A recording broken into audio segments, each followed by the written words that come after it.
তো আপনি তো কথা বলেন। অনেকবার জানতেও চাইছি যে আসলে আপনার এই বিয়েতে মত আছে কি। কাকা আমারে বারবার বলতো যে আপনার নাকি বিয়েতে মত আছে, আপনি ব্যস্ত, আপনি ইউনিভার্সিটিতে, এই জন্য কথা বলতে পারবেন না। আমি অনেক স্বপ্ন নিয়ে এখানে আইছিলাম জানেন। এয়ারপোর্ট থেকে নামার পরে আমি বুঝছি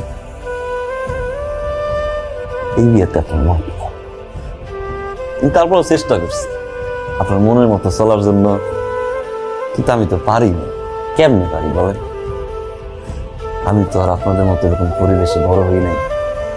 আপনি যদি আমার একটাবার বলতেন ফোন করে যে আপনার এই বিয়েতে মতামত নাই, বিশ্বাস করেন আমি আসতাম না, চলে যেতেছি। তবে আমরা মাফ করবেন, আমি আপনার ডিভোর্স করতে পারবো না। চলে যাওয়ার পরে আমি কাকারে কমু যে আসলে আমার ভালো লাগে না, ডিভোর্সটা আপনি দিয়ে, আমি পারবো না। কিছু মনে না করলে একটা কথা বলি, আপনারা যেটা জীবন মনে করতেছেন এটা আসলে জীবন না, এটা একটা খানিক সময়ের মজা।